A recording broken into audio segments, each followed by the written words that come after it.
ಎಲ್ಲರಿಗೂ ನಮಸ್ಕಾರ.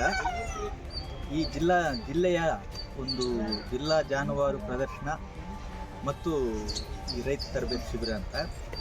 ಜಿಲ್ಲಾ ಜಾನುವಾರು ಪ್ರದರ್ಶನದಲ್ಲಿ ವಿಶೇಷವಾಗಿ ಅತಿ ವಿರಳವಾದಂಥ ಒಂದು ತಳಿಗಳನ್ನು ಇಲ್ಲಿ ನಾವು ಎಕ್ಸಿಬಿಷನ್ ಇಟ್ಟಿದ್ದೇವೆ. ಮುಖ್ಯವಾಗಿ ಈ ಪುಂಗ್ನೂರು ತಳಿ ಅಂತ. ಪುಂಗ್ನೂರು ತಳಿ ಇದು ತುಂಬ ಚಿಕ್ಕ ಹಸು, ಪ್ರಪಂಚದಲ್ಲೇ ಅತ್ಯಂತ ಚಿಕ್ಕದಾದಂಥ ಒಂದು ಹಸು ಇದು. ಇದು 1.5 ಇಂದ 2 ಲೀಟರ್ ಹಾಲು ಕೊಡುತ್ತೆ. ಈ ಹಾಲನ್ನೇ ತಿರುಪತಿ ಶ್ರೀ ವೆಂಕಟೇಶ್ವರ ಸ್ವಾಮಿ ನೈವೇದ್ಯಕ್ಕೆ ಉಪಯೋಗಿಸ್ತಾ ಇದ್ದಿದ್ದು ಈ ಹಾಲು ಮತ್ತು ತುಪ್ಪವನ್ನು. ಇದು ಇದರ ಒಂದು ವಿಶೇಷ. ಇದಾದ ನಂತರ ಇನ್ನೊಂದು ಅತ್ಯಂತ ವೇಗವಾಗಿ ಬೆಳೀತಕ್ಕಂಥ 1 ವರ್ಷದಲ್ಲೇ 40 kg ಬರ್ತಕ್ಕಂಥ ಒಂದು ನೆಲ್ಲೂರು ಬ್ರೀಡ್ ಕುರಿ. ಅದು ನಮ್ಮ ರೈತರಿಗೆ ತುಂಬ ಅನುಕೂಲವಾದಂಥ ಬ್ರೀಡ್ ಈ ಭಾಗದಲ್ಲಿ.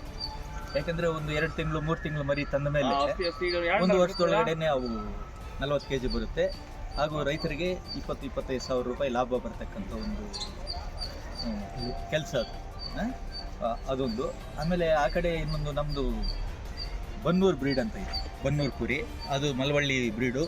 ಅದು ತುಂಬ ಚಿಕ್ಕದಾಗಿರುತ್ತೆ, ನಮ್ಮ ಪುಂಗ್ನೂರು ಹಸು ಇದ್ದಂಗೆ ಎಲ್ಲದಕ್ಕಿಂತ ಚಿಕ್ಕದಾಗಿರುತ್ತೆ. ಅದರದ್ದು ವಿಶೇಷ ಏನಂದರೆ ಮಾಂಸ ತುಂಬ ಟೇಸ್ಟಿ ಇರುತ್ತೆ. ಮಾಂಸ ಯಾಕೆ ರುಚಿಕರವಾಗಿರುತ್ತೆ ಅಂದರೆ ಮಾಂಸದ ಫೈಬರ್ಸ್ ಒಳಗಡೆ ಫ್ಯಾಟ್ ಡಿಪಾಸಿಟ್ ಆಗಿರುತ್ತೆ. ಕೊಬ್ಬಿನಾಂಶ ಸ್ವಲ್ಪ ಜಾಸ್ತಿ ಇರೋದ್ರಿಂದ ಅದು ಮಾಂಸ ತುಂಬ ರುಚಿಕರವಾಗಿರುತ್ತೆ. ಆದ್ದರಿಂದ ಅದನ್ನು ಇಷ್ಟಪಡ್ತಾರೆ. ಆಮೇಲೆ ಇನ್ನೊಂದು ನಾರಿ ಸುವರ್ಣ ಅಂತ. ನಾರಿ ಸುವರ್ಣ ಅಂದರೆ ಅದು ಒರಿಜಿನಲ್ಲು ಆರಿಜನ್ನು ಮಹಾರಾಷ್ಟ್ರದಿಂದ.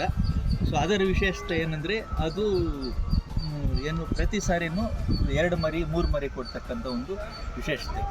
2 ಮರಿ 3 ಮರಿ ಕೊಡೋದ್ರಿಂದ ರೈತರಿಗೆ ಹೆಚ್ಚು ಲಾಭದಾಯಕವಾಗಿರುತ್ತೆ. ಹಾಗೂ ಅವರ ಒಂದು ಹೆಚ್ಚಿಗೆ ಸಾಧ್ಯವಾದಷ್ಟು ಬೇಗ ತಳಿ ಅಭಿವೃದ್ಧಿಯಾಗಿ ಲಾಭಾಂಶ ಹೆಚ್ಚಿಗೆ ಸಿಗ್ತಕ್ಕಂಥ ಆರ್ಥಿಕವಾಗಿ ಸುದೃಢವಾಗಿ ಆಗತಕ್ಕಂಥ ಒಂದು ಸಾಧ್ಯತೆ. ತಿರುಪತಿಗೆ ಹಾಲು ಅಂತಾರ ಹೆಂಗೆ ಸರ್ ಇದು? ಹಸು ಮೊದಲು ತಿರುಪತಿಗೆ ಹಾಲು ಹೋಗ್ತಾ ಇದ್ದೀವಿ. ಅಂದರೆ ಈಗ ಅತಿ ಚಿಕ್ಕ ಹಸು ಎಷ್ಟು ಲೀಟ್ರ್ ಕೊಡ್ಬೋದು ಇದು? 2 ಲೀಟರ್ಸ್ ಕೊಡುತ್ತೆ, 2.5-3 ಅಷ್ಟೇ. ಈ ನಡುವೆ ಅಲ್ಲ, ಹಳೆ ಕಾಲದಲ್ಲಿ ಹೋಗ್ತಾ ಇತ್ತು. 150 ವರ್ಷ 200 ವರ್ಷದಿಂದ ಅವಾಗಿದ್ದ ತಳಿ ಇದ್ದಿದ್ದು.